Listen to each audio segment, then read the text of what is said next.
Hello, everyone. Welcome to the Queers of Time podcast. I'm Matt. I'm James. I'm Kenny. And I'm Kat.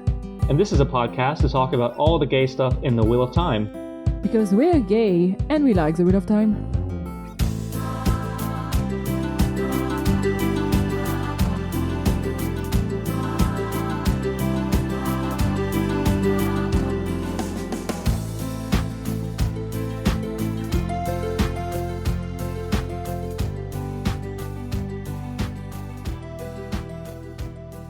And as always, thank you to our feral venerator of Surains, Lux, Charlie, and John. Thank you very much for the support.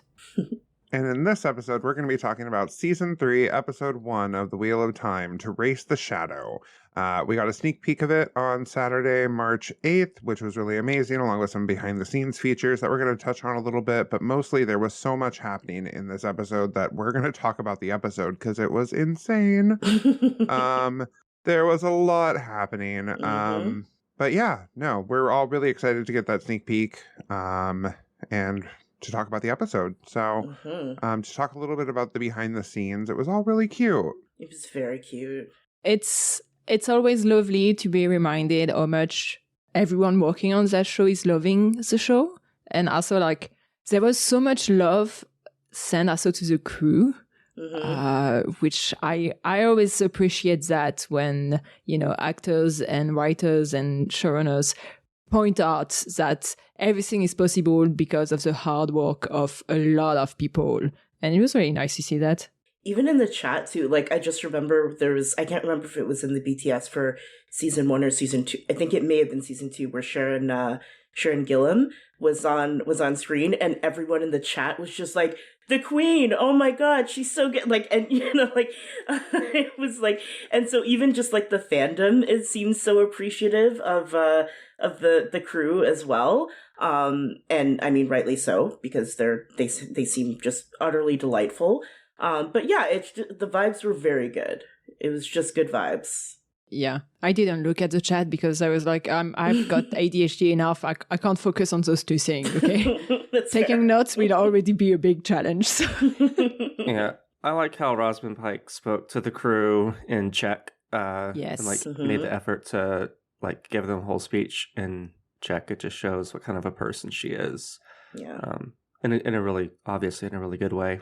Yes, James. Yeah, someone just posted a meme in our I Discord. Can't see. I saw the notification come up, and I was like, I feel like I can't look at it. You shouldn't look at it. Okay, I'm not gonna look at it.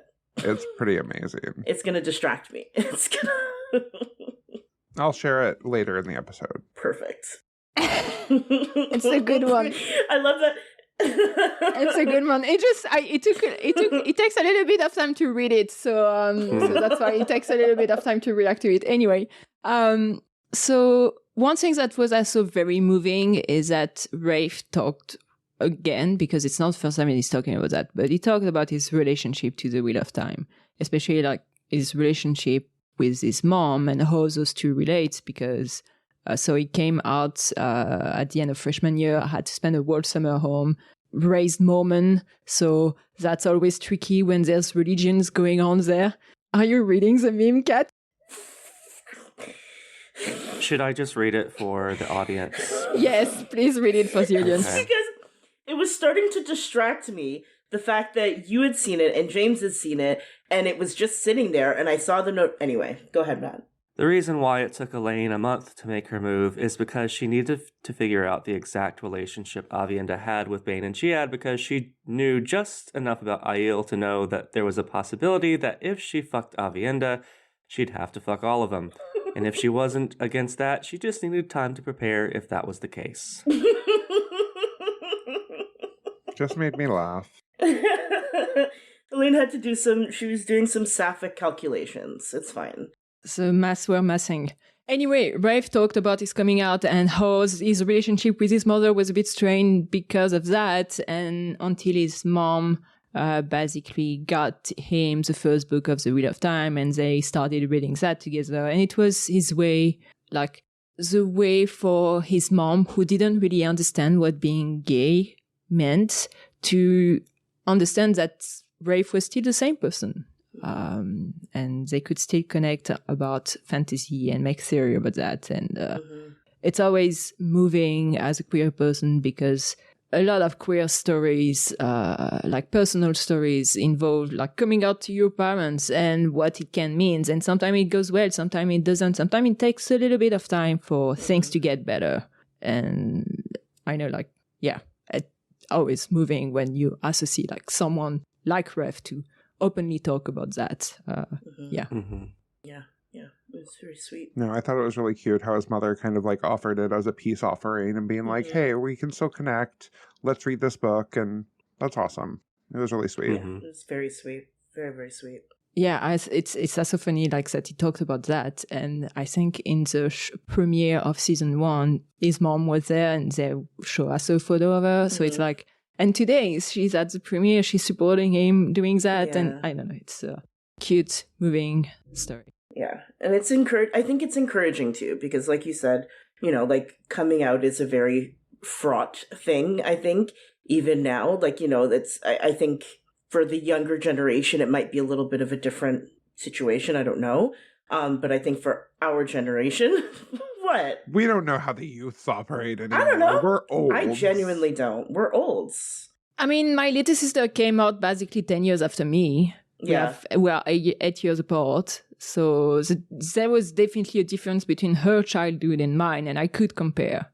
Yeah. Like, my mom took a big time to be fine with it. So by the time my little sister came out, it was like, okay, not one another. Not another one. Another one. Oh, okay. I see. Anyway. But yeah, after that, we got to see the first episode of the third season, and gosh, there isn't a single minute that is wasted in that episode. Oh my God. It's so much happens. It's so much, but it didn't feel, and I don't know, like I don't know if people disagree with this. It didn't feel to me like it was rushed. You know what I mean? Like it still felt like there were enough moments for things to breathe, and it didn't feel like they were just trying to like jam everything they could in, like as much in as possible. It still felt very well paced, but there was a lot that happened. It felt to me very well constructed because it felt like, so it's an episode that had a few things to realize. The big first part, the trading part, is really to increase like the consequences, like the threat of the Tau, the threat of the Black Aja to there's a word that I'm trying to find. It's to increase the tension. It's to increase the danger. Yeah. It increased the tension and the danger. But after that, like, they had a big role because we are going through a time skip between the end of season 2 and the beginning of season 3. So they had to, like, show all the different relationship between those characters had progressed and keep advancing some of those relationships, including a very specific one that we were very happy to see. And after that, like, they still also needed to basically set up everyone's motivation so that by the end of the episode, we understand exactly why everyone is doing what they're doing. Like, there is no question about why is this character staying in this group or moving to this group and this kind of thing. We know exactly why this has been layered down in this episode. And I don't know, I think the construction itself was really great. Like, it had a few points that he needed to hit, and to me, it hit them. Yeah. No, I completely agree. Like, it felt, and it didn't feel like, it didn't feel super, it felt very organic, kind of. Like like we've known kind of where different characters were going to be going, because we got pictures and everything like that. And so we've known for a while the different groups, but seeing how it sort of played out throughout the episode, you could see how their paths were diverging. And you could see the sort of the story beats that were being set up throughout it. I think it was really well done. It just felt very organic. And you can tell that both the writers and the actors are really getting, like, they're really settled in the characters. Like, they know who they are, they know what their motivations are, they know what to do with them sort of now. And so it's nice to see them just, like, really, really, and this is the part in the series too, where things really start to, like kick up a notch, and so it's great. It's really, really good to see. Yeah, I think this is the Shadow Rising, like Rafe has said many times, is the part where everything starts getting really real, and we see that happen in this episode. Everything just starts getting really real, and the stakes are much, much higher. And I'm amazed that they managed to do so much in so little time. I mean, it was a 69-minute episode, which is really cool. Nice. Yeah. Nice, excellent. 69. Oh, we'll talk about that later. Continue, please. Please continue. Yeah, no, I think it was really, really well done.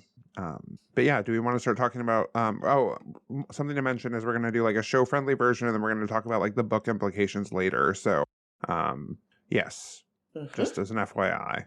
Yeah. And we'll give a heads up when we start getting into book spoilers. So Yes. yeah. So we started the season with a bang. The shredding, a direct assault on the tower. With a cute introduction scene with like Moraine and Swan looking in the same direction, and the It's Time Mother versus the Today Isn't About Her. I don't know. I like that. Yeah. Lots of lesbian pining. Yeah, and then anything you want to, like, so because that scene, especially the first 13 minutes or so, like the shredding in itself, I think was 20 minutes long. Yeah. And the first 13 minutes, we had already seen them. I don't think we talked about them on the podcast because basically came out like right after the last episode we recorded before the season 3 episode.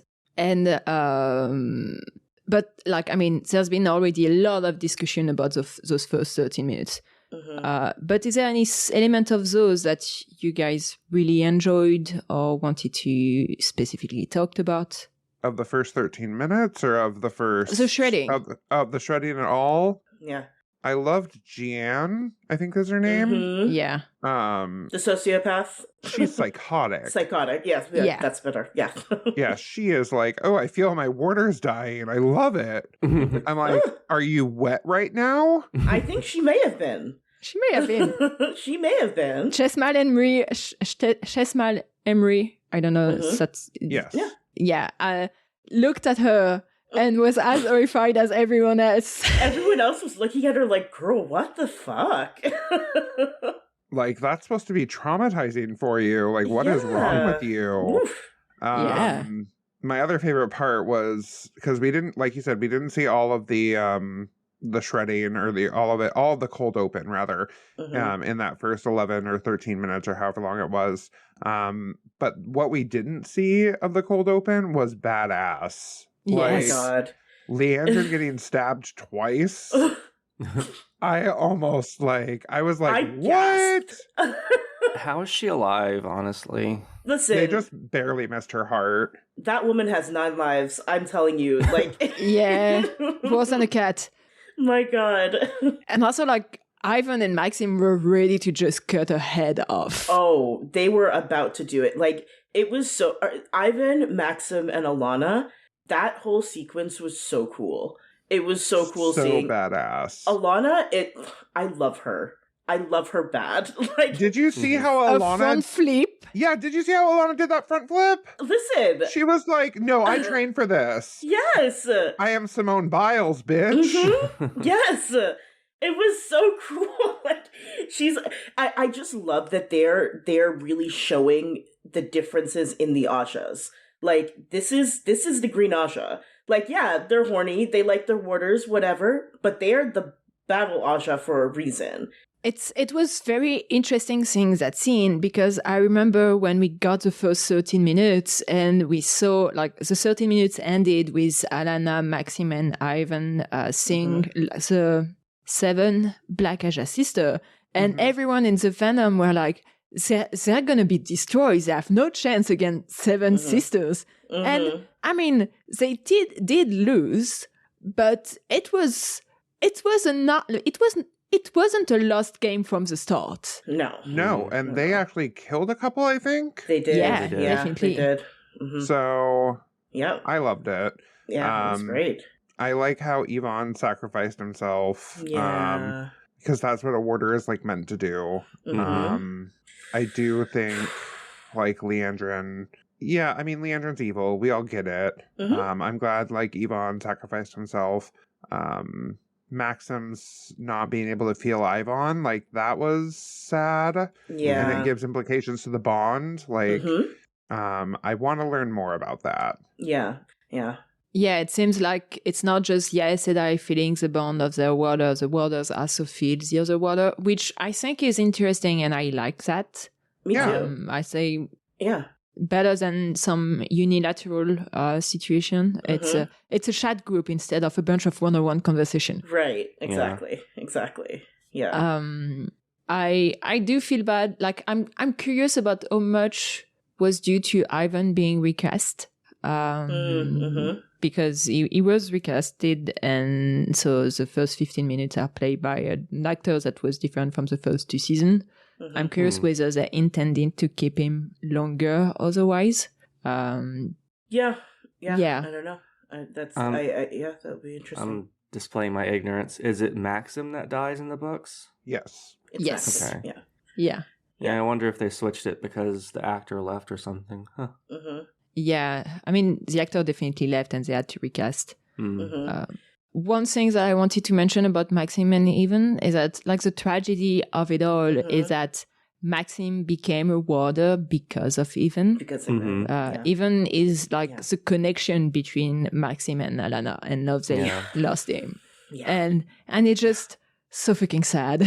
Yeah, it's just my heart broke for Alana because she is this is going to devastate both of them. Like it's going to devastate both of them. It's real sad.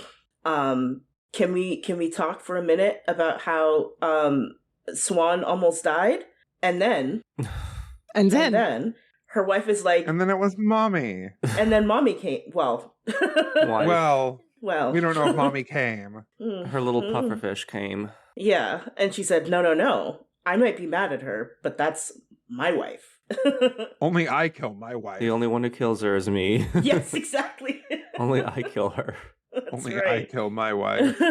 She may be a pain in the ass, but she's my pain in the ass. She's my pain in the ass. She is my problem. But right after that, Moraine just walked away. Yeah, of course she did. Is that surprising? It's not surprising. It's like, it's in my opinion, it was the only things they could do, because Liandrin literally just accused Swan to have complotted with Moraine, who she exiled before. They can't see each other right now. As this is like, I feel a little bit sad that we didn't got any moments between Moraine and Swan this episode. But at the same time, like, thank God we didn't get any, because there's already enough things on Swan's back. We can't risk it. So listen, Swan was quite literally fighting for her life. So yes, yeah. Yeah, there's no time for carpet cleaning in the middle of a coup. Okay. I really loved how they depicted the shield. Yes. That was really, really cool. And Swan tearing away the shield felt very physical. That was really cool. Yeah. It's a very cool representation of something that I think in the books is just like a bubble, kind of. Like, well, they describe it as something settling on your skin. So, I don't know. I've always just thought of it as like a on-off switch, as opposed to like something that you can tear out of. Yeah. And it shows too how powerful Swan is. Because like she is powerful. She is the Amyrlin seat for a reason. She is quite powerful, and she was. I mean, she was. I think she did manage to tear out, and then So I mean, damn. I mean, Swan really showed how powerful she was in this episode. Like, I'm still amazed by this ball of fire that was keeping Liandrin capture in the first 10 minutes or something like that. The VFX this season, incredible. Looks great. Yeah. The weaves look so good, and I think it's like, obviously it's like they look good because budget. Because it turns out when you have more money, you can make things look better.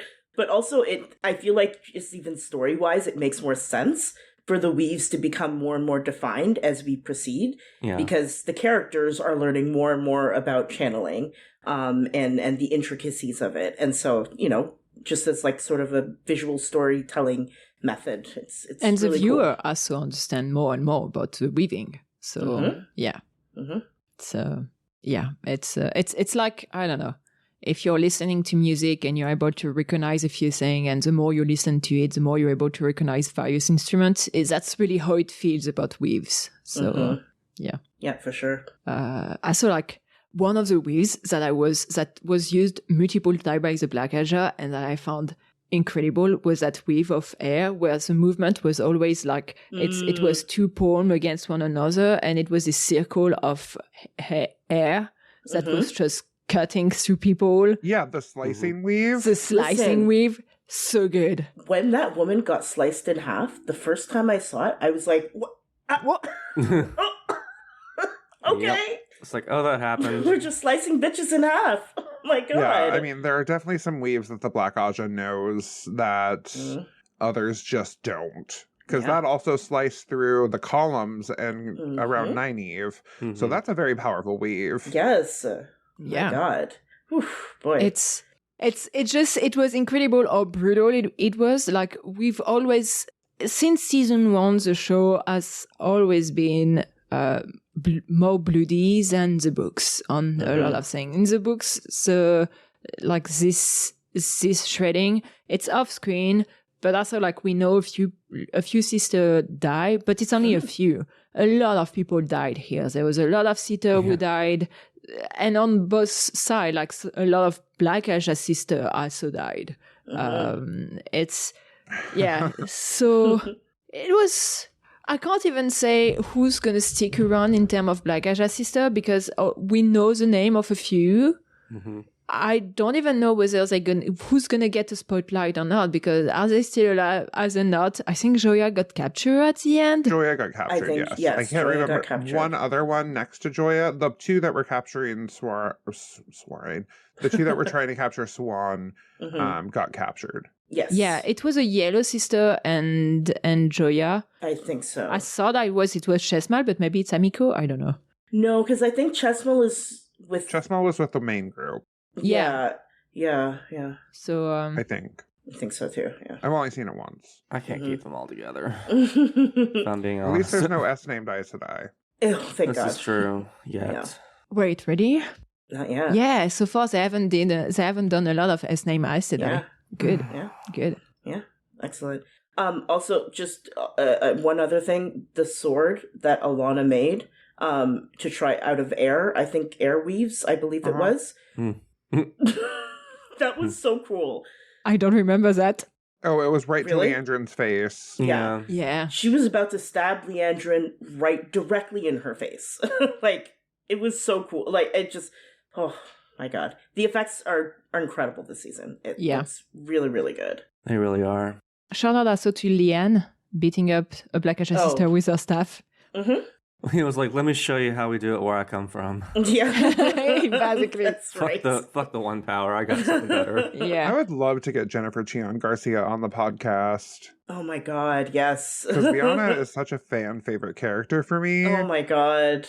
Like- Yeah. Specifically in later seasons. Mm-hmm. In a later season, maybe, oh, hey, maybe we should shoot our shot right now. Like, we got an interview with Rafe. It's true. At this point, I'm like, Why not? The sky's the limit. we don't even have to all be there. If you can't find a time slot to do those interview at something that match with the UK, I can skip a few also. We'll just do interviews. We'll just be the interview podcast. We'll just be the interview pop. Yeah. Yeah. Oh my God. The part in the shredding that I think is worth mentioning was the 13th depository and the betrayal of Naomi. Oh Which- my God. Some people had predicted it, but I did not. I just don't understand. The 13th depository was super well hidden. Mm-hmm. Why did they go in there at all? Oh, I think to. Oh, that's I a don't good know. point. Well, I mean, so the reason that they gave on the show, that Varen gave on the show, was to. I'm just saying, as like, I know why they did it in the books. I just don't understand. In the show, it's hidden perfectly behind this wall, Mm-hmm. and then I'm like, why not just stand outside the wall? Mm-hmm. Maybe there was multiple access? Yeah, maybe some brown aja, but it sounded like only Varen knew where it was. Mm-hmm. The thing is that even if Varen knows about it, she doesn't know who else can know. Like there's a lot of, we've seen in previous seasons that a lot of White Tower history was actually destroyed by Dark Friends. Mm-hmm. Like everything related to the Eye of the World, for example, was something that we know Moraine mentioned, that like some record of that were destroyed. So maybe the Black Aja sister knew about the place. It's possible. In my opinion, like maybe it was a bit reckless to do that, Mm-hmm. but maybe Varen couldn't know. Yeah. I like how we're 27 minutes into this episode and we've just... I was just gonna say that. Yeah. Just gonna say that. It ends with Lan finding Nynaeve in the Rebels, and that was cute. Yeah. and that was cute. I think it's a good time to switch to the next thing. The next thing is that like there's basically the rest of the episode is basically setting up like or expanding on relationships and setting up individual arc. I'd like to start talking about the relationship because there's quite a few of them, and those are pretty good. We could start first with like the EF5 as a group because we had not seen them together since season 1. Yeah. And kind of early in season 1 also. Yeah, I think it was really sweet seeing them all together. Like, they've definitely changed and grown a lot since season 1 in their own way. Like, no two of them have the same story.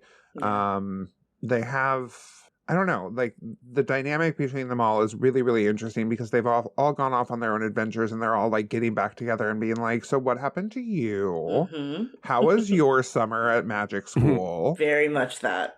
So you kissed other women? Tell me more. Expand on this. But yeah, I do like that we see the growth. And also in terms of like plotting. For the first 2 seasons, they were very passive in making decisions, and Moraine was providing the answers most of the time. Now it's like we get introduced to lore elements by the EF5. They talk about the prophecy. Egwene mentioned Calendar and explain what it is. So you see them like they are conscious that they have a big role to play in the world, and as a result, they have been doing their research. And it's nice to see that from them. They're starting to accept that just how much things have changed for them. Yeah. I think, you know, there's an acceptance, I think, that's settled over all of them, for varying reasons, because they, you know, like you said, they've all had different experiences. And also they are all so deeply traumatized. Is the first thing, like, that was one of the first things that stood out to me. Like, the amount of trauma in that room, and like, I'm excluding Elaine a little bit from it, just because there was there was sort of a moment with just them, and then Elaine comes in and kind of like lightens things up a little bit, but you could just, like, there was this kind of heaviness, I think, in the room too. They were happy to be together, for sure. You could tell they were happy to be together, but they have all been through some shit and they are all currently still dealing with those things. And yeah, it's oof. It's rough, yeah. Yeah.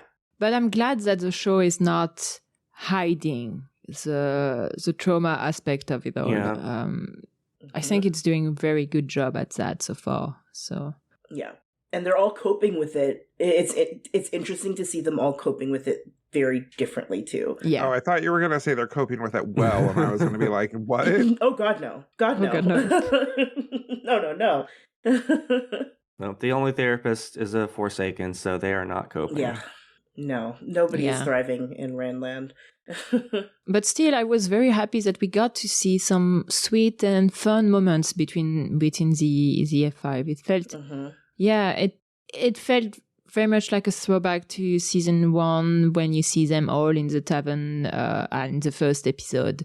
There's some drinking. They tease about girls. I love that, like, Matt and Perrin were teasing Rand about Celine. And meanwhile, Egwene and Nynaeve were teasing Elaine about Avienda. Yes. Yeah. It's like, oh, on one side, the boys are talking about girls. What are the girls talking about? Also, Also girls. girls. Love it. Yeah, Oh my god. it was sweet. Yes. I thought it was cute that we got Maiden's Kiss. Mhm. Yes, Yeah. hilarious, Yeah, hilarious. Perfect. that was so good. I love that we see Matt with like injuries on the neck, Mhm. which suggests that he wasn't maybe that good of a kisser. yeah. Yeah. Matt was also the most Matt, I think, that we've seen him. Mhm. Like, this is like peak Matt. Like, this is the Matt that people talk about, and when they say their favorite character is Matt, this is the Yeah. Matt that I think a lot of people think about. Which it's really cool to see on screen, because I don't think we haven't really gotten to see him yet. I'm just remembering Matt like pointing at the White Tower. Mm-hmm. I don't remember exactly what he said, but Did you ever notice how it looks exactly like a Matt? Stop it! yeah. And Matt just like carrying around the horn, just casually carrying around the horn of heroes, and just like, asking for his portrait to be drawn essentially. Like, The entire time he was doing that, and the boys were just like in a tavern. I'm like, y'all, yeah. Moraine said to be discreet. Yes. are you not trying to hide at all? Like, I understand the boys trying to be in a tavern and being like a little quiet or something and just trying to enjoy themselves. Mhm. But then Matt's there with the horn of Valir being like, look at me, I'm the horn blower. Da, da, da, da. Yeah. Yeah. And was I surprised? Absolutely not. I'm No. sure that a lot of people around probably thought, what a bunch of freaking idiots. Idiots. Mhm. It felt very much like frat boys. It did. I mean, Yeah. no wonder Moghedien found them. So. Yeah, well, absolutely. It would be honestly very surprising if she didn't find them. Yeah. Yeah. I think next we could start talking about some of the romantic relationship with Mhm. one that I was very happy how it was done was Lan and Nynaeve. Mhm. Yeah. Because We got the ring. we got the ring. But the thing is that before that episode, I knew kind of that the ring was going to show up, but I was Mhm. concerned whether it was going to feel earned. Mm-hmm. Because like when we left them in season 1, especially, like there was always this like tension with respect to Moraine. It didn't felt like a couple that was mature enough to take such big engagements, like Mm-hmm. because it's kind of a proposal. Mm-hmm. But no, the aspect that we show there was very mature, actually. Mhm. Like they spend a month together. They've probably been sharing the same bed the whole time. There's no really tension with respect to Lan being a warder of Moraine. Like we don't really see that tension between Nynaeve and Moraine than before. So which was nice because it's interesting in the first season when you're already in season 3. At some point, you kind of want to move on. Mm-hmm. You just got to be like Elsa and let it go. Mhm. That's exactly Yeah. right. Yeah, and Yeah. And also, like, they talked a lot about how they felt. Like, Healthy communication in my Look Wheel at of that. Time. Oh my right? God. It was so Never. good. Like, Yeah. Nynaeve talking about the test and Lan asking her about how it was and what it felt. Like, it's a memory you're left with. Were we happy here? Yeah. Yeah. And and I'd like to that Nynaeve, like she's obviously she's making an effort to properly, like, to process it. Yeah. It's slow, but she is making an effort to process that whole experience. Because she says specifically, like, we were, about their daughter and they were happy and everything, but they weren't where they're supposed to be. They weren't doing what they were supposed to be doing. And I think it's really cool that she gets that now. Like, Yeah. she understands that, oh, I want us to be happy. I want us to be together, but I'm also aware that that can't happen right now.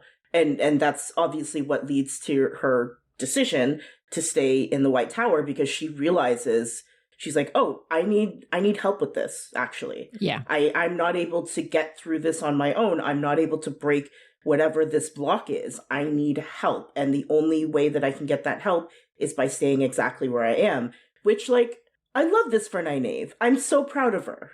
Look at my girl go. I mean, honestly, individual motivation in this episode were very well set. Like, I've seen a lot of complaint after the end of season 2 regarding Nynaeve not being able to channel, or when the shredding sneak peek came out and Nynaeve not being able to channel there.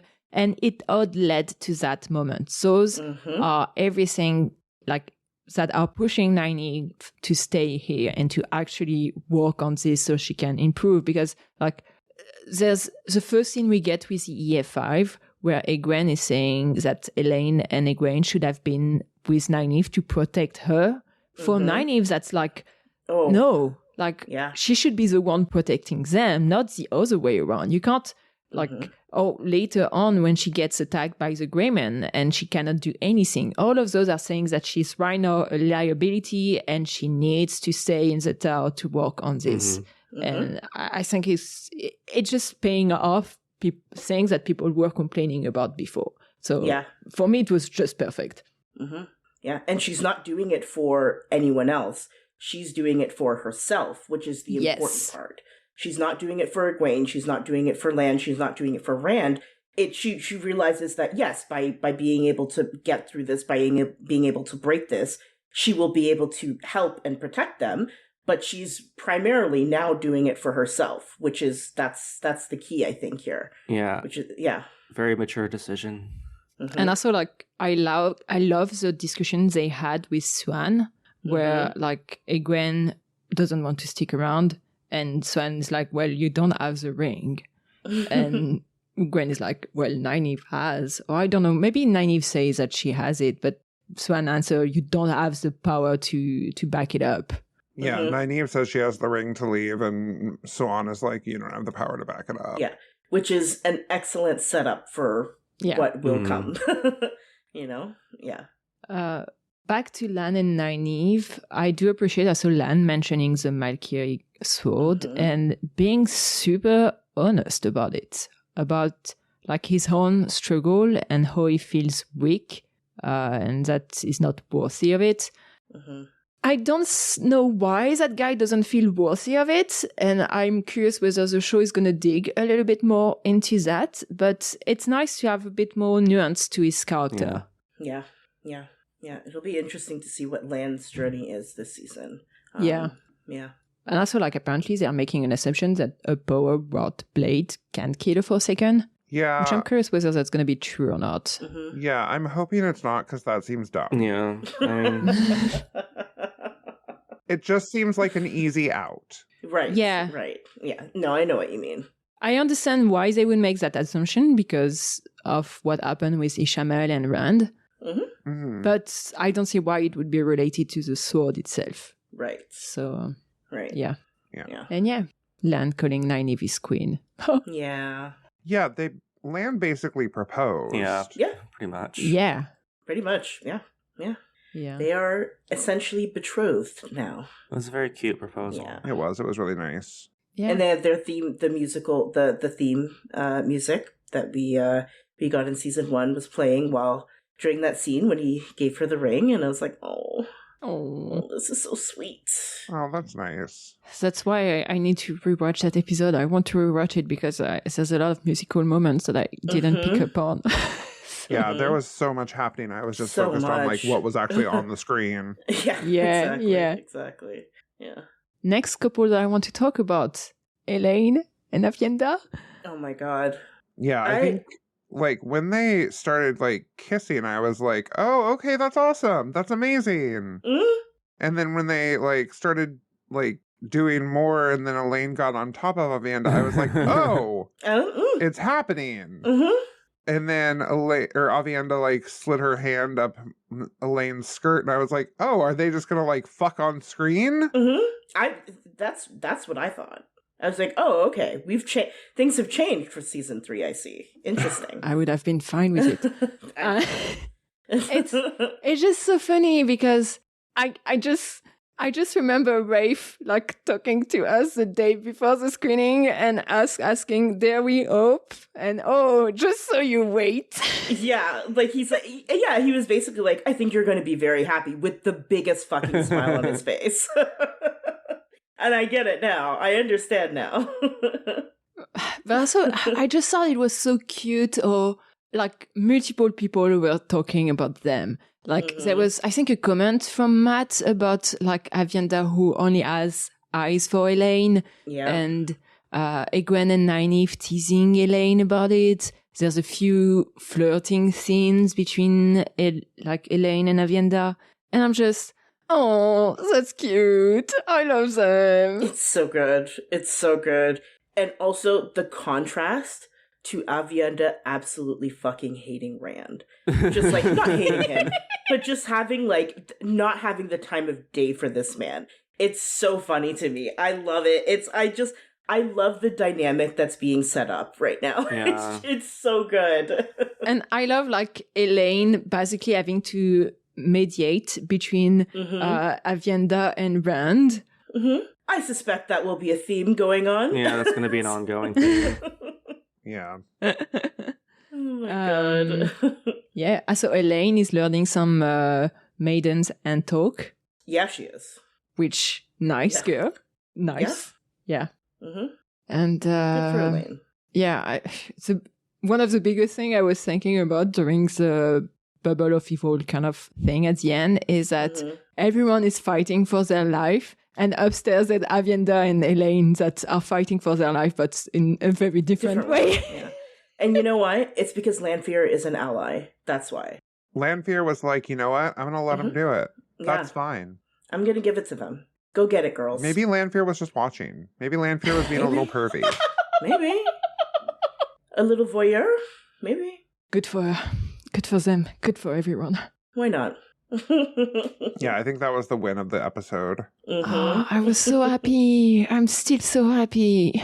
I was not expecting it at all. That had me gagged. Well, I was expecting something after Rafe was like, hope. Yes. And watch the episode tomorrow. And I'm like, okay, so we'll get something. But I expected it to be a kiss. Me too. Yeah, I figured we would get a kiss, but like I was not expecting We got a lot more than that. that. Oh yeah.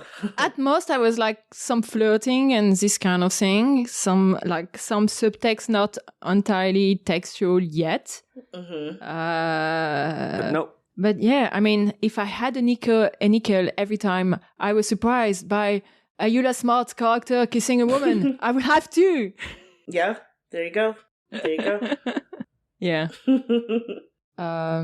Anything? Oh, no, I don't have anything else on them. I just think it was amazing. Yeah, it was great. Yeah. Fantastic. I loved it. Excellent. 10 out of 10, no notes. And I immediately went to the Queers of Time server to see everybody freaking out. I didn't watch any Discord at all during this episode. I was too afraid of missing something and being distracted. That's fair. That's fair. Yeah. And the biggest contrast of it all is Egwene and Rand, like switching from Elaine and Avienda to going to Egwene and Rand being kind of tensed in a way. I mean, it's right after Egwene's test that we see that scene. I didn't understand this necessarily. I feel like they've moved apart as characters, so I don't understand why they're trying to like, maybe it was just like, hey, let's provide each other comfort. Like, we aren't going to be a couple again. Yeah. But let's, like, you know, comfort each other, I guess. So my guess is that when they reunited, they basically went back to how they were before and did not talk. Right. I don't think Rand knows much about what happened to Egwene in Falme, and Egwene probably doesn't know anything about Celine and Lanfear. That's true. That's more like the communication that we know and love in the Wheel of Time. Yes, exactly. Exactly. Yeah, I think it's very much giving, like they're trying to, I think this is the one thing that reminds them of who they were before. And I think they're both unwilling to let go of it until I think later, essentially at the end of the episode. I think that's kind of where they're heading towards. But they're trying to cling to what was before, and they've both grown beyond that. And at the same time, I understand Egwene because she thought Rand was dead. And she knows that since he's a dragon reborn and he's a man channeling, he's gonna get mad one day. And there's really this, I kind of feel like it's, if I don't tell him my issue and we stay close together, maybe I'll get to protect him.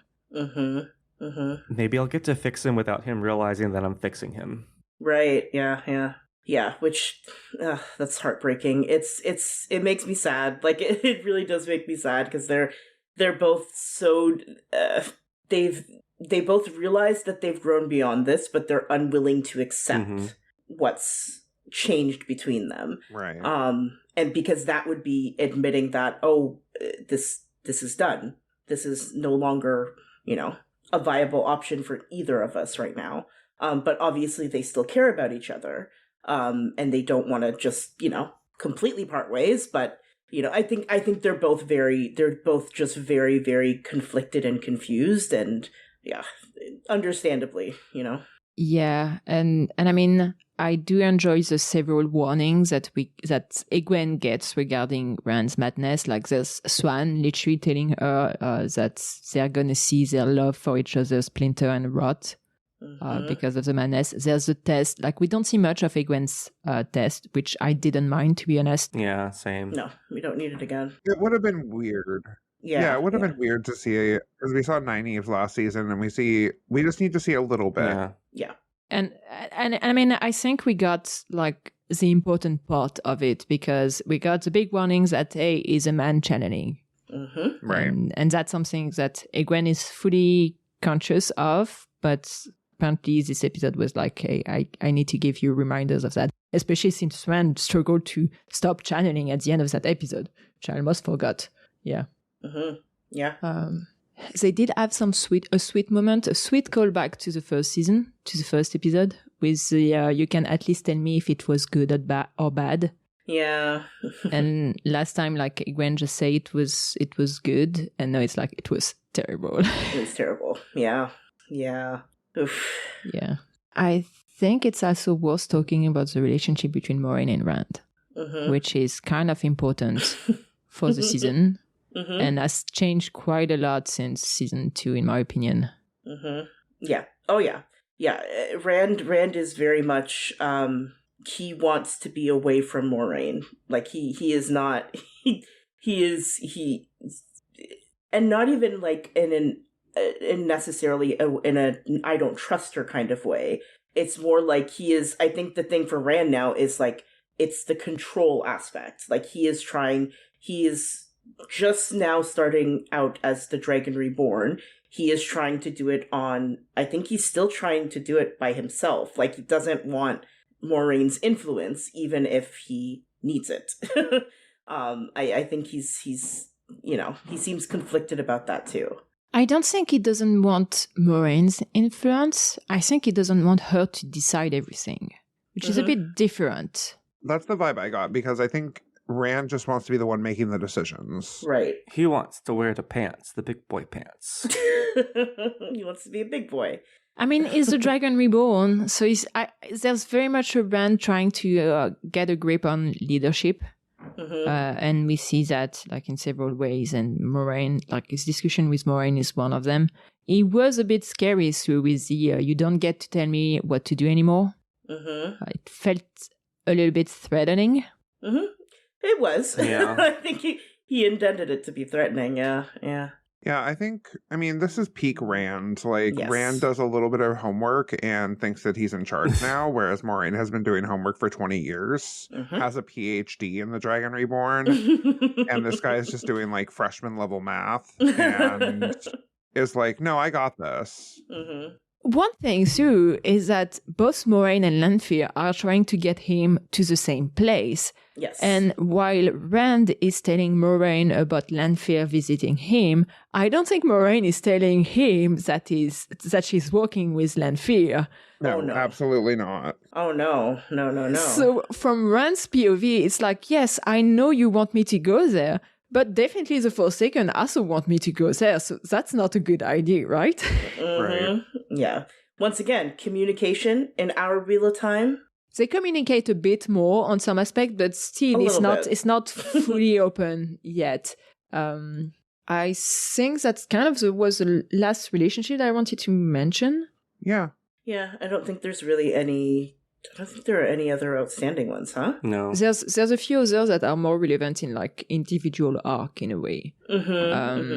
like quickly we can talk a little bit about Perrin. Perrin didn't have that much in this episode, but I think it was very interesting still, in a sense that he gets the dreams about the White Cloaks, which set up him going back to the Two Rivers very well, because he knows that Dane Bornhall will want revenge, and he knows he's from the Two Rivers. It's interesting because Perrin, whereas like, you know, Perrin usually is the one that's a little bit slower to come to decisions, slower to make up his mind, slower to sort of figure things out. He, I think, is actually the first one who figures out where he is going to go and where he is going to be. Because Rand asks, like, Rand is the one that where it clicks and he's like, oh, are you going back? You're going back home. And Perrin doesn't like respond. I think someone interrupts them. But like, it's obvious that Perrin has already decided that that's exactly what he's going to do, which I think is a really cool sort of character moment for Perrin, where like he is decided, whereas everyone else is still trying to like kind of find their feet. But Perrin is like, nope, I know exactly where I need to be right now. Yeah. It kind of felt like he didn't want to be the only one to leave, he didn't want to be the one saying, okay, I've got to leave in a way. But since like the group is splitting, then it's a bit easier to make that decision. Yeah. I was heartbroken by the ring being destroyed by the axe. Like his wife got killed by an axe. Listen. That's just, that was God. fantastic. Not like enjoyable, but like that was just fantastic storytelling, visual storytelling. Yeah. And the last thing about him, I did appreciate that they gave a very good reason for Bane and Shiad to follow him to the Two River, because like there's always this tow thing in the Aiel, and Loyal saved Shiad, and Bane is just following Shiad. Yes. So, no, they're all gonna go to the Two River, and that's gonna be fun.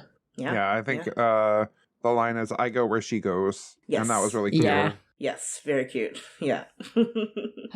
Woman loving woman. Yeah. We won. We won.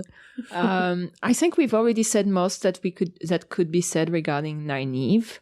But the one directly connected to Nynaeve is Matt, which I thought was very interesting. Yeah. I love their relationship. Yeah, I really love that they're tying Matt to the Wonder Girls, because I think, what does Matt do in Ruidian? Nothing. Oh, I'm sorry. That's a book spoiler. It's not really a book. It's not really a spoiler. I'm sorry. In the books, Matt goes to Ruidian, the Aiel Waste. Yes. And he doesn't really do anything. So letting him go with the Wonder Girls to wherever they're going to go or stay with them is good. Yeah. Yeah. And I love that we get to see like Nynaeve and Matt's interaction, especially like those two characters had not interacted since Donal became Matt. Oh yeah. Yeah. So it was cute to see them. Yeah, they're I think they're on screen like chemistry, like they play really well off of each other. It seems like it seemed very natural, I think. And you could see like from their, you know, sort of from that whole interaction and what happened after with the fake bubble of evil, I can see Matt's thought process and like, oh, he needs to stay not just in Tar Valon, but with Nynaeve. Yeah. Like he needs to be with Nynaeve specifically, which I thought was a really good. It was a very good character moment for him. Nynaeve is still his wisdom, and she'll try her best to help him. I love what they're doing with Matt regarding what's happening with him because of the horn and all of the memories he's getting. The student moment where he's talking in the old tongue without realizing it. His memories are a mess. And there's a lot more emotional depth to him than in the books at that time, where it's like something is weird, but he's not really bothered by it much.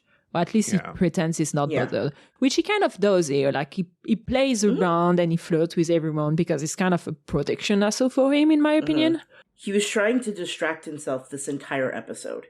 He was trying to distract himself and also everyone else from what was going on with him, because he was not, he doesn't know what's happening. He doesn't want to talk about it, and he was desperately trying to avoid it. Yeah. So that's why I liked that Nynaeve was the one to breach a bit his walls in a way. He was also drunk, which probably helps, but Yeah. Yeah, he felt very much like the Matt that I read from the books, though maybe a better version even, because I think he's a bit more emotionally mature in the show, which is good because he's annoying at many parts of the book. And I also feel like we're getting Matt the way that I've always envisioned Matt. Even last season Donal was great, but like he was still a little bit emo Matt. But like I feel that Donal is really Matt Cawthon. Yeah. He's really stepping into that role. I think this is really where Matt is becoming Matt. Yeah. Yeah. it's a good role for Donal. Mm-hmm. I think next we can move to actually the three people who are going to the waste. They're still Egwene, Rand, and Moraine. Yes. Egwene, I love what they're doing with the trauma about the Ascension. We mentioned it a little bit, but it's something that the books don't really talk about, don't really acknowledge. And you have to acknowledge that girl has PTSD. Mm-hmm. It's Oh going my to take some God. time. Mm-hmm. Yeah. Mhm. Hopefully Yeah. the Aiel can help with that. That's what I was thinking too. I hope so. This is gonna give her, it's giving her purpose again and something, and a goal too. Something that she can put herself into. Because I think her I don't know if self-worth is the right word, but her something in her did break Yes. with everything that happened with the Shan-Chan. Even though she came out, like, obviously she survived and she was able to defeat her oppressor and all of that.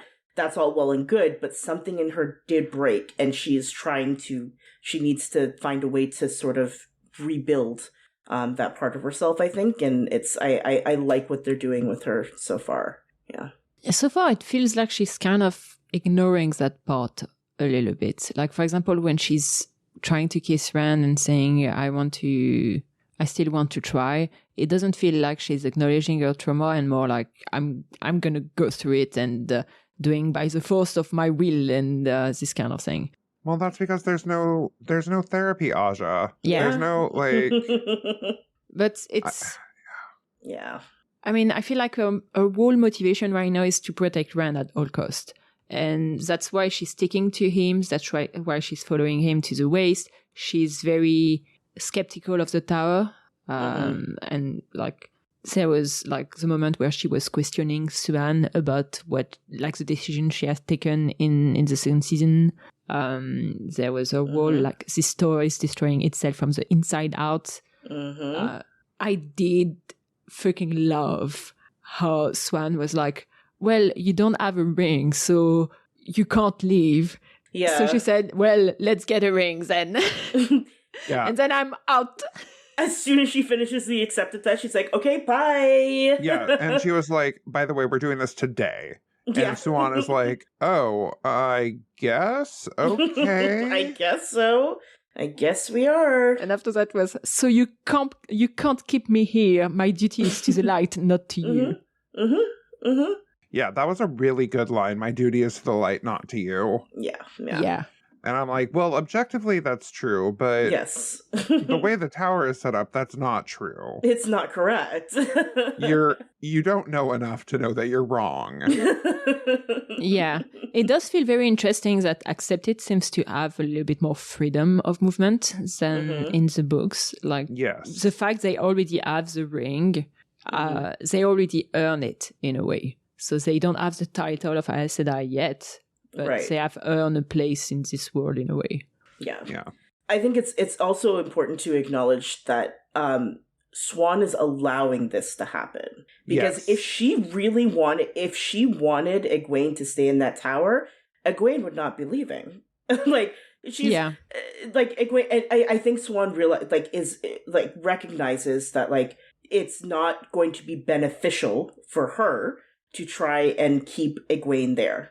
And that Egwene it's probably going to be better for Egwene to be with Rand, with the Dragon Reborn, because, yeah, if Siuan really didn't want Egwene leaving, Egwene, I don't think would be. Yeah. leaving. I mean, it's hard to teach someone who doesn't want to stay. This is a lesson that Nynaeve actually learned in season 1.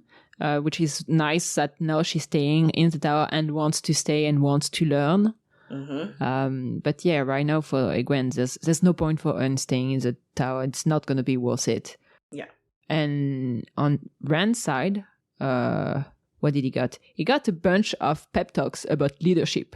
That's what he gets this episode. Get one from Perrin, which I don't remember much, and he gets one from Elaine. I loved Elaine in her interaction with Rand. I just loved Elaine in this entire episode, honestly. She was great. She was fantastic. Oh my god. Yeah. How do you pronounce the actress's name? Kira? Kira? Kira? Okay. No wonder no one's heard what I've been saying. Oh no! How long have you been muted? I don't know. I have the sniffies this morning, so like I mute whenever I feel a sniff coming. I was just saying Kira. Yes, she's. I loved, like, Elaine is one of my least favorite of the main characters, but Kira has embodied her so amazingly well, and I think I'm just excited to see more of Elaine. Like, she's just amazing. I'm gonna be honest. Like, when I was a kid, like when I was first reading this book, Elaine was one of my favorite characters. And when I joined the fandom and then I saw so many people being anti-Elaine, I was like, okay. And now I'm like, I feel vindicated. Vindicated? Yeah. Because... Listen, Kevin right now is on top of the fucking world. Who's having a better time than Kevin? Yeah. Kevin is so happy. Avienda is. Avienda, you're right. You're absolutely right. I mean, technically, Avienda wasn't on top, but whatever. No. I mean, Elaine is royalty. Elaine should be on top. Yeah, of course Elaine tops. I keep thinking about Moraine technically being Elaine's aunt. I mean, it wasn't mentioned in the show, but it's not that big of a spoiler, so I don't care. And I'm just like, Moraine, who is very politically skilled and is a woman-loving woman. And there's Elaine, who is very politically skilled in this episode and who is a woman-loving woman. And I'm like... It runs in the family. Excellent. It runs in the family. Perfect. But yeah, like she's sending letters to Tyr and to Camlin. There's a whole thing about, Andor will always be a friend to the Dragon Reborn. So will I. She's really pushing Rand to use that support from the Aiel. Because there was a scene with Rand and the Aiel where it was like, well, you keep telling me about the Caracan and about this trial, but you also don't explain anything, and it's hard. And there's also like Elaine being like to Avienda, well, it's his first time trying to be a leader. Just give him time and he will understand his duty to your people. So, yeah, I feel like, for example, her learning the Maiden and Talk, it's part of the thing where, in my opinion, Elaine realized very early on that the Aiels have a vested interest in the Dragon Reborn. She supports the Dragon Reborn.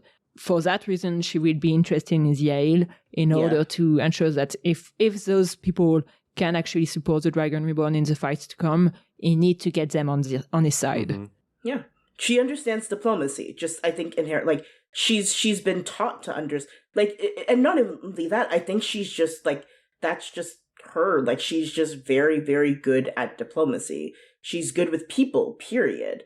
And so she is kind of, it's cool to see her being a bit of a bridge between Rand and the Aiel, and more specifically between Rand and Avienda. Yeah. So make them believe in you and they will follow you until the end of the world. That's a good line. Yep. Well, as for Rand, I mean, we mentioned a little bit that both Moraine and Lanfear want him to go to Tyr to get Kalandor, but he's taking the strap. He also mentions the people of the dragon, which we don't know much about so far, so that's interesting. I do like that he mentions that he wished he could go home, and we know that he can't, and he knows that he can't. I mean, in the books, that's a big theme for him, is he just wants to go home. He wants to go home. He just wants to be a sheep herder with his dad. Yeah. And that's not an option, bro. Oh my God. It makes me so sad, though. Like, it really does. It makes me sad whenever he says it. Because, like, oh, buddy, like, this is, it's not an option. It's not possible. Put your wishes in one hand and shit in the other and see which one fills up faster, buddy boo. Oh my God, that was... What a line. Wow. Wow. Have y'all never heard that Oh before? my God. No. I have. Is it a Southern saying? I guess it is. I guess it is. I'm sure I've heard Matt saying that before. I was going to say, who have you heard say this before? Is it also Matt?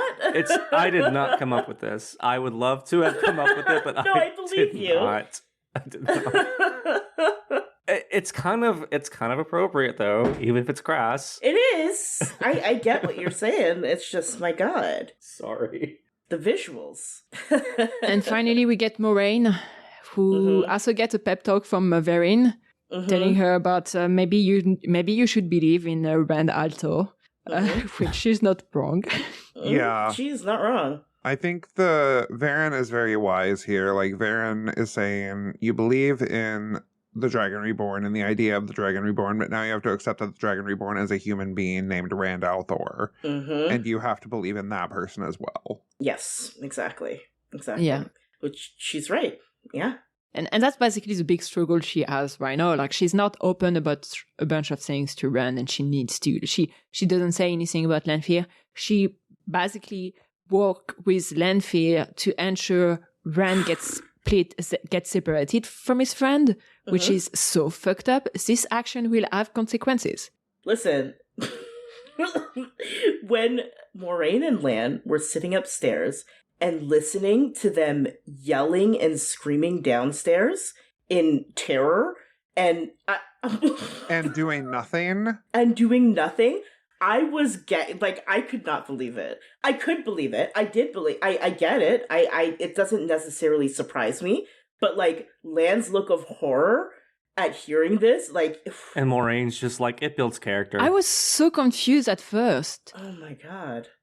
I did not understand what was happening. Me neither. Me too. Yeah, I was confused. I figured it was like I said, there must be a reason that they're not immediately intervening, and they mentioned something about Lanfear and tonight. So I'm like, okay, they've teamed up with Lanfear, which is a whole nother bag of cookies. But I only realized that teamed up like when we see Lanfear again. Yeah, that was the same. I did not put two and two together. I think because so much was happening in this episode, I just did not put two and two together. Are we saying this is like the first time that I'm the one that wasn't confused? Yes. Yes. There you go. There's a first for everything on the Queers of Time. You're a writer. There you go. It won't last. I don't think it clicked for me until Lan, like you saw, like you heard Lan heard Nynaeve downstairs being attacked. And he decided, he was like, nope, that's it. No more. And that's when I was like, oh, okay. So this is, they're making a decision not to go. And then I remembered like the conversation with Lanfear. I was like, oh, okay. This must be something that they decided. But my God, how fucked up was that? Like, Jesus. Yeah. You think I will hurt them to get him to do what we want? Apparently, yes. Cut to. Jesus Christ. But I find it kind of hilarious that Lanfear thinks Rand needs to leave his childhood friends behind in order to become the man he needs to be, and Moraine agrees. And I'm like, what in what happened in family makes you believe that this is true? Yeah. Well, it's because, I think, for both of them, I think that the core reason is the same, but different motivations. Lanfear wants Rand all to herself. Moraine doesn't want Rand being influenced by his friends' thoughts and feelings and whatnot, and so also wants Rand to her, or at least separated from everyone else, because I think she believes that it will be easier for Rand to be the Dragon Reborn with separation from his past, which is not true. But yeah, it's directly connected to what Verin was saying. She thinks it'd be easier if Rand was the Dragon Reborn and not Rand. But Rand is also determined by his friends and his connection to his friends. So it feels very like manipulator in those relationships that are very bad where someone cut you off from your friends because that's the best way to get you to do what they want you to do. Yeah. It feels like that. Yeah. It's emotional abusers do that. Yes. Yeah. unfortunately. Yeah. Yes. And then we got like we can mention a little bit. We've talked about it, but we didn't mention in the detail. But it's a triggering event to push the characters to split with a mirror, axe, and cards. I loved how it was done. Yeah. I was slightly underwhelmed by the cards. Mm-hmm.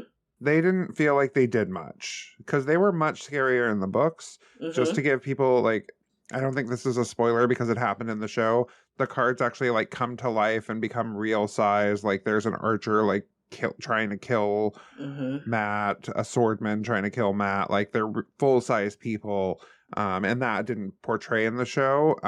I think it would have been a little bit harder to do. So I totally understand why they didn't do it. It just didn't seem like of the three as threatening. Mm-hmm. It seemed more like a mental like hallucination to more than anything else. Yes. Yeah.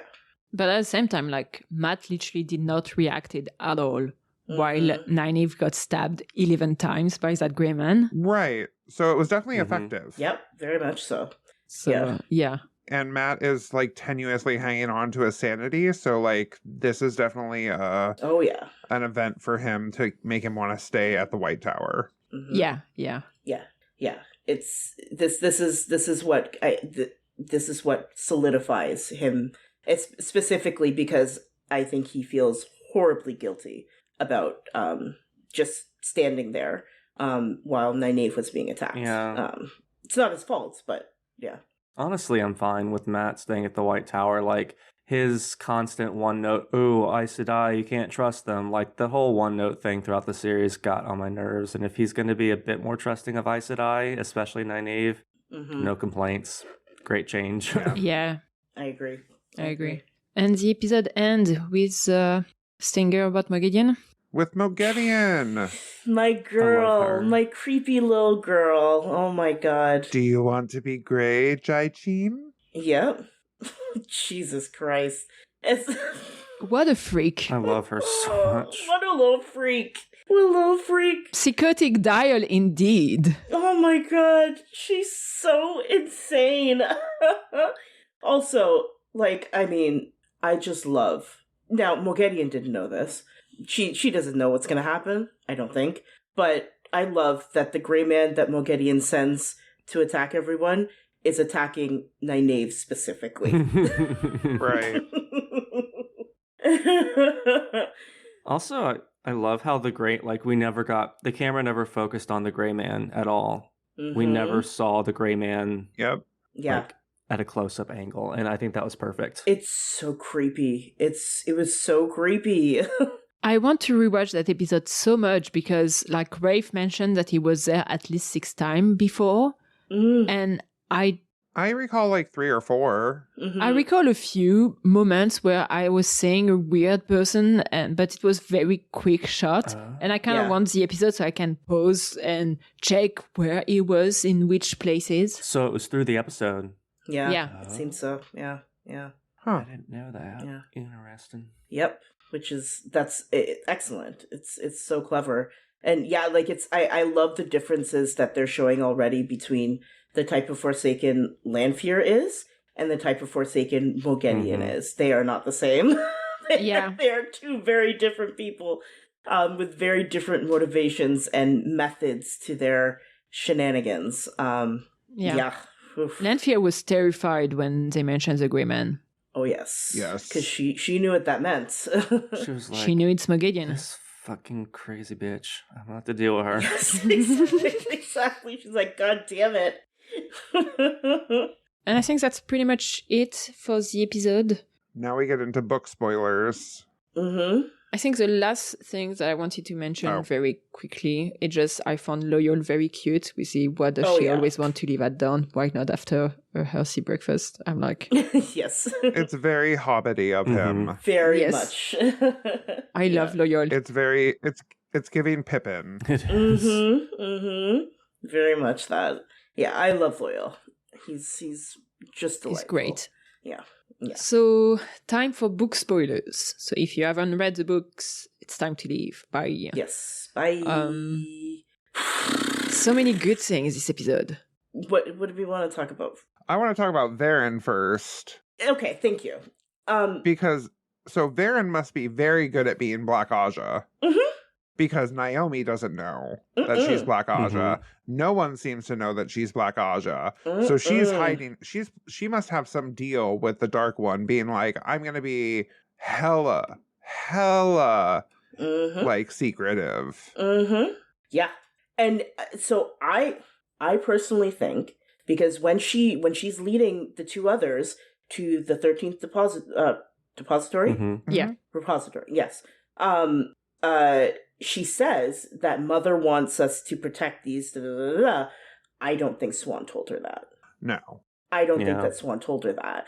I think that that Varen wanted them to get in and for things, because Varen's whole thing is like she is conducting very in-depth research right now. Mhm. Like she is deep into her research. And in order for that to happen, the Black Aja needs to win a little bit. Things need to happen. There's a few things that are conflicting for me, in the sense that first, there's Liandrine asking Naomi whether she got what she needed to get, which means that the Black Aja definitely wanted to get into the 13th depository. Mm-hmm. The other thing is that Varen really cares about her sister. Mm-hmm. And would she has been, like, if she knows that Naomi is a dark, is a Black Aja, Mm-hmm. is she okay with risking her sister's life? Did she know that Naomi was Black Aja, or did she suspect it? I don't think she did. Yeah, so I can't really tell right now whether Varen knew that Naomi was Black Aja, or whether she knew that the Black Aja wanted the something from the 13th depository and was trying to prevent them from doing so, like pretexting that they needed that because of Swan, but still trying to annoy the Black Aja because she somehow had heard that they wanted something from that place. Mm-hmm. I can't really tell. The fact that basically Adelaia's mind is shattered. Mm-hmm. And I don't know that was a risk she really was willing No. to take. So yeah, If it is, I don't know. yeah, like if that is a risk she was willing to take, then that just shows how, like, I'm not gonna say badass, but how dedicated she Mhm. is. Oh yeah. Yeah. True. It's I could see I could see I could see either of those being true. I think I'm leaning a little bit more towards she didn't know that Naomi was Black Aja. She knew that the Black Aja wanted to get in there, but she didn't realize that Naomi specifically was Black Mhm. Aja. Because it seems like, because it's like there's when the betrayal happens, it's like there's a beat where you can see on Varen's face her connecting and realizing like, oh shit, because she realizes quickly enough to protect herself, but she is not able to also protect Adeleas. So I don't know. I think Yeah. it'll be interesting. It'll be interesting to see what she knows and what she didn't know, and yeah. Other than that, well, since we're talking about the 13th depository, a lot of very interesting things there. Mm-hmm. There was a red twisted door. We saw some snakes and foxes with a game. So, I mean, I know we're going to see the fin at some point. It's not... We are going to see Yeah. the thing. At some point, it's not just Easter eggs for the book reader. It's those things are going to happen. It's set up at this point. Yes. Yeah. I don't exactly know what the other things in the 13th depository was. Like, there was a bracelet that felt like maybe the mail Adam, but I'm not entirely sure. It could be. Yeah, I was curious as to what that bracelet was. Like, because the Bail Adam in the books is 2 parts. It's 2 bracelets, and 1 choker. Right. So It could be that they've just because they adjusted the actual demonic, or not demonic, the Adam. yeah, and so it could be that they've adjusted the male one as well. That could be why. But yeah, it'll be interesting. I was surprised to see the Redstone door Terangreal in Mm-hmm. Tarvalon. I'm curious how that'll come into play, if it will come into play. I don't think it'll come into play this season, but No, I mean, unless Matt goes through it. yeah, Matt is staying in Tarvalon. it could be. Yeah, that could be a way to get the hanged yeah. Matt, or Could be that.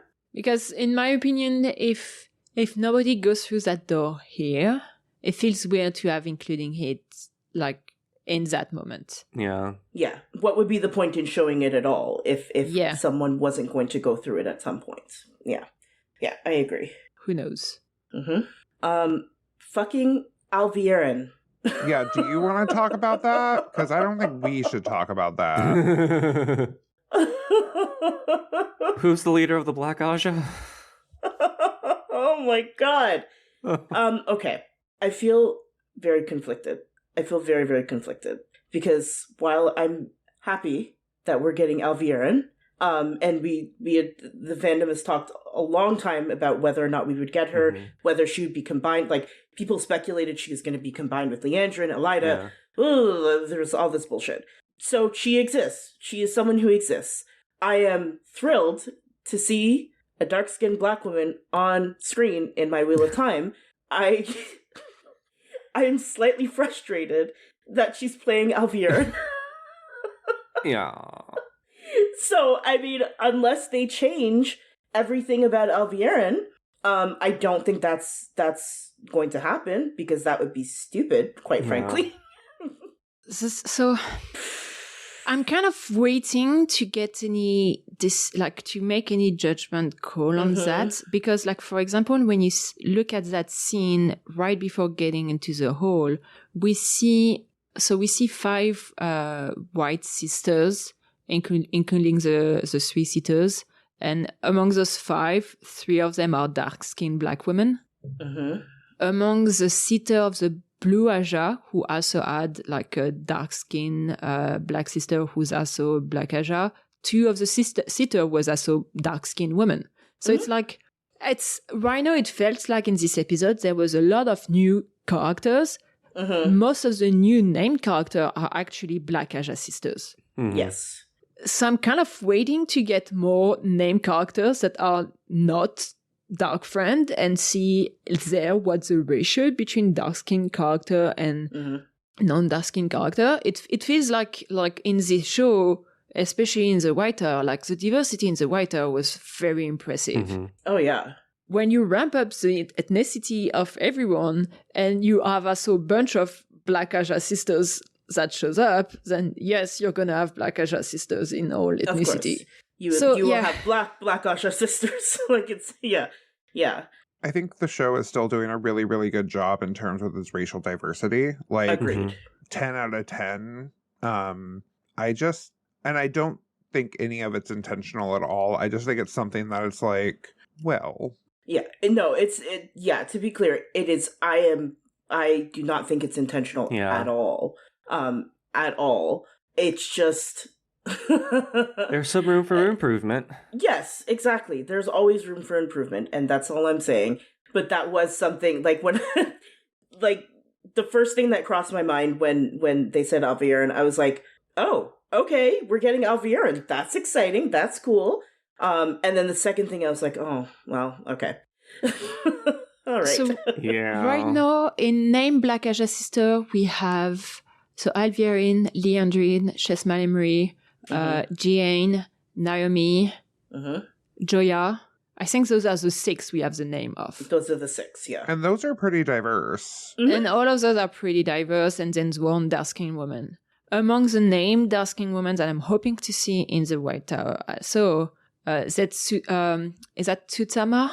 The Red Sister. Kusama, yeah. Yeah, to some, yes. Who's also a dark-skinned woman. I'm hoping we'll get Rima back. Me too. Yeah, I thought it was confirmed we're getting the actress this season. Yes, the actress is in season 3. The actress is in season 3, yeah. But I don't know where she shows up. And since Nynaeve is going back to the White Tower, it would actually be very nice if Rima could be back in the White Tower. I agree, yeah. So, like, for example, if that's the case, then in the White Tower, you would have, like, that Red Sister, who's not a Black Aja, Alviren, who's a Black Aja, and Rima, who's not a Black Aja. And, I mean... That's good. That's good, yes. And to be, like, it only really matters to book... It's only really apparent to book fans right now. Yeah. The show fans are not going to know about this until quite a ways later.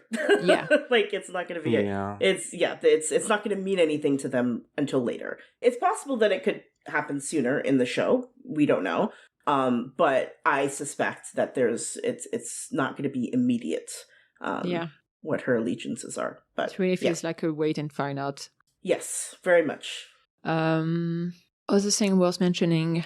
There's a lot for Egwene. Mm-hmm. Yeah. Mm-hmm. Like Egwene being the Amerlin seat in her. Mm-hmm. It's like, oh, she already getting bossy with that ring on her hand.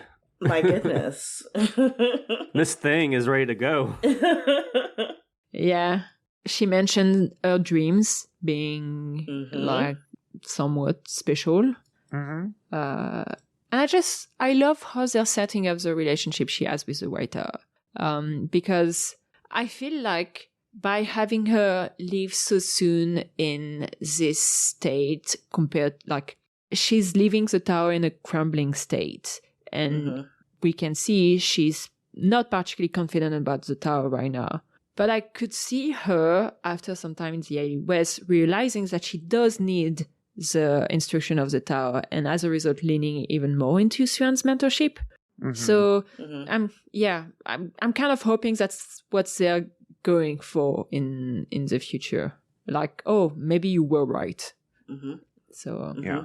Yeah, I think they're starting to create this sort of tension, like in a positive way between Swan and Egwene, which is cool to see sort of that those interactions happening now, because we know, later on that becomes important. yeah, Yeah. I did cackle a little bit when Perrin was like to Rand, I'm not a leader, and I was like, oh baby. Oh, baby. Oh, baby, you don't even know how soon you're going to become a leader. Like, it's real soon. It is knocking at your door, my friend. Yeah. And I'm curious as to what leads to Alana and Maxim going with Perrin to the Two Rivers. Mm-hmm. Or how they end up there. Because in the books, it's Alana and Varen going there to look at the Two Rivers girls Right. for more channelers. Yeah. Right. I suspect that it's I think Ivan's death probably propels them to want to do something to help. Yeah. I think that may have something to do with it. Also, speaking of Alana and Ivan and Maxim, I think Maxim is still going to die. I think she's going to lose both of them. She's going to lose both of her warders. She has to. I think she has to lose both of them for her to bond Rand. Yeah, she has to. She has to. Because if she still has Maxim, there's still something sort of tethering her, and something still like a positive sort of tether for her. She has to lose both of them, which makes me very sad to say that, because it's going to devastate her. They're setting up her arc and her choice with Rand very, very well. They're doing a really good job at setting that up. Like all of the and to all the people who are like, why did we need an episode just about the Warder bond? Why did we need that? This is why we needed it. Yeah. Yep. This is why we needed it. Because you need to understand the depth and the importance of that bond. Yeah. This is gonna hurt. Since we're still in the Two River plot, what your army of farmers will do against the Shadowspawn? It made me laugh so much when Moraine mentioned that. Yeah. Oh, just you wait, Moraine. Just you wait. Just you wait. Yeah, I'm looking forward to what Perrin's gonna go through this season. Like, Perrin's refusal to lead in the books is like one of the most frustrating part of his character. It's so fucking annoying. It's, oh my god. It's just, yeah. Because it doesn't just last for a book. It's like 5 books. Long time. Yeah, at least. Yeah. So, yeah, I'm just looking forward to see what they're gonna do with this arc and how they're setting up Rhino. I don't know. I like what the show has been doing with every other character, so I don't see why I'm not gonna enjoy also what they're gonna do with Perrin. Yeah. Yeah. I think they're doing a good job with him so far. Like they're, he's starting to move past and I think forgive himself a little with from what happened with his wife. He is, obviously we're getting Fail as well in the later on in the season, and so that's going to be, I think, a next big step for him as well. And just just the ability to be a leader, and to take that sort of position that is essentially thrust on him because he's it's not something he chooses, but yeah. I like how they've smoothed out Matt and Perrin's rougher edges, like Matt's constant mistrust of Aes Sedai and constant mistrust of the girly gang, and then Perrin being unable to decide what fucking sock to put on what foot first at the beginning of a day. It's like, we don't need those character traits. Like, that's something that you can have in a 14-book series, but for this, just get rid of it. And it makes both of them so much more interesting to watch. Mm-hmm. I agree. I love Matt drinking with Elaine. That's gonna do so much for Matt distrust of Aes Sedai for sure. Oh yeah. Absolutely. Last things that I thought was very well set up, the coup. The mention of the only 11 sitters are needed, excluding the Red Aja from the hall. All of the mention from Liandrin about breaking Tower custom and law. Things are gonna go bad for Thrawn, and boy. they're putting all of the pieces there. Yes, exactly. Curious as to how much is going to actually happen this season. Like, we're going to get the coup, but are we going to get Suan's actual downfall, her escaping? Like, how much are we actually going to get? Because I would love to see all of that. Yeah, me too. Yeah. Me too. Yeah. It'll be interesting. I think. Yeah, I can see them doing the coup and ending with the coup with Swan and Lyanna in jail, essentially, in the cells. Ending the season with the coup? Yeah, or not ending the season, but ending Swan's arc this season with the coup. And then starting the next season with the aftermath. Exactly, yeah, because they have a lot of ground to cover this season. They do. Because we're also doing Stone of Tyr, which is also a whole big thing. Right. So that's going to be interesting. I don't know who I was talking with yesterday, but I was like, they're not skipping. Like, they wouldn't talk about the Stone of Tyr, and they wouldn't have Elaine say, this is the first nation you're going to conquer, unless the plan is to go to Tyr. And I think they're swapping Ruidian with Tyr.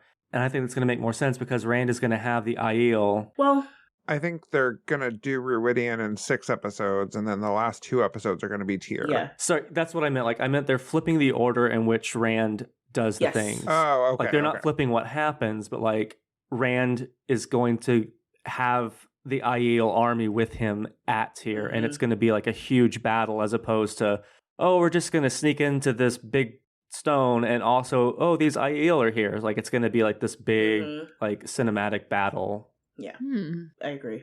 I had not thought about Tyr this season.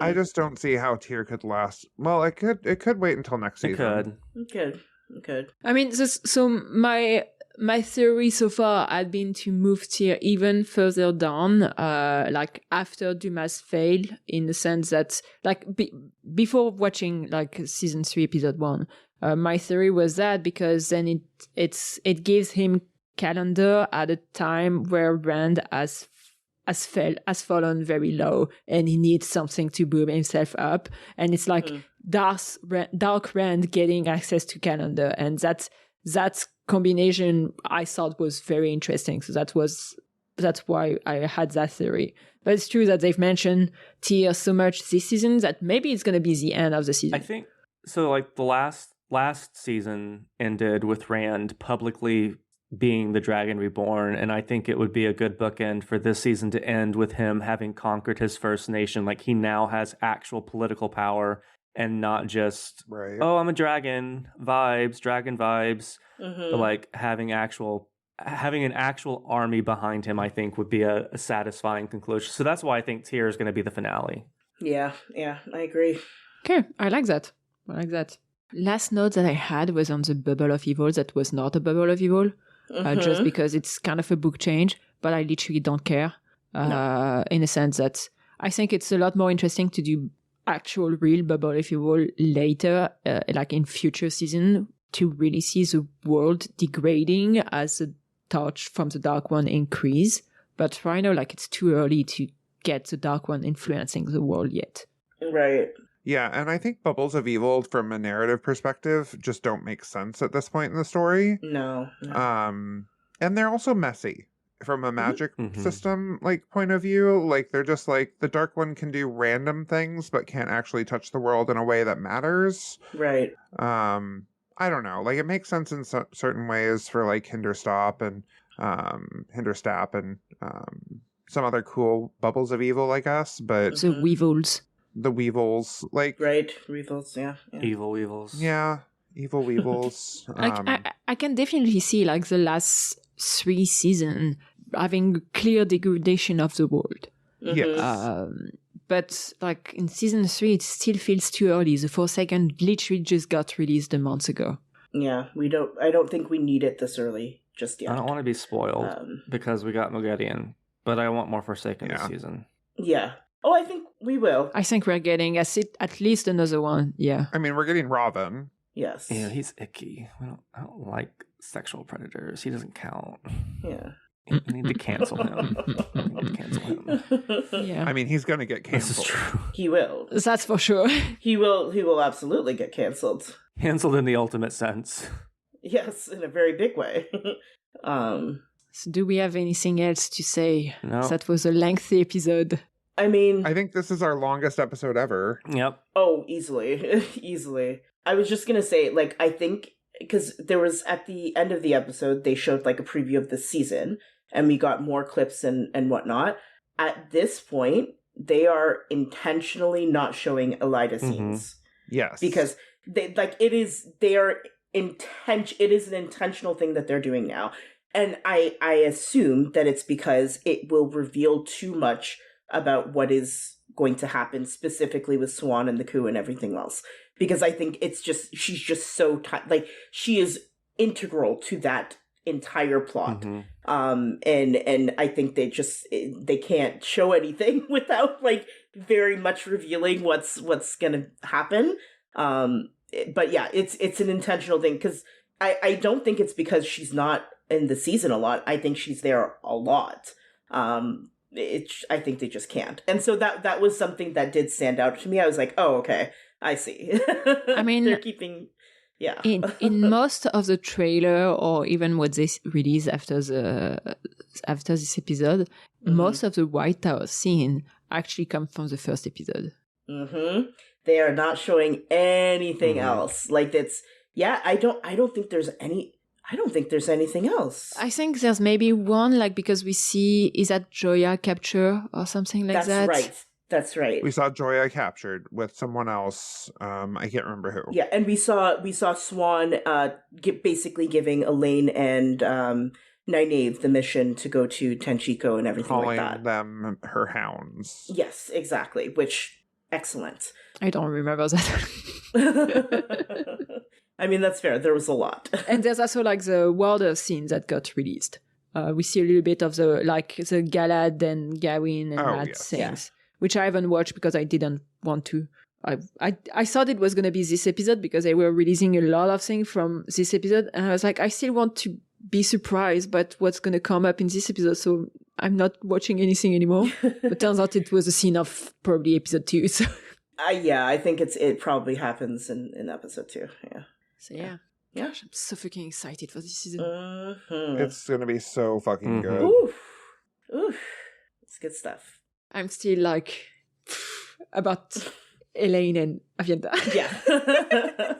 I'm so gay, guys. I'm so gay. Anyway, thank you very much for listening to this episode of The Quiz of Time. As always, you can find us on Tumblr and Blue Sky, and we have a Discord. Please join the Discord so we can talk about all of the gay thing in this season of The Wheel of Time. We're going to have so much fun.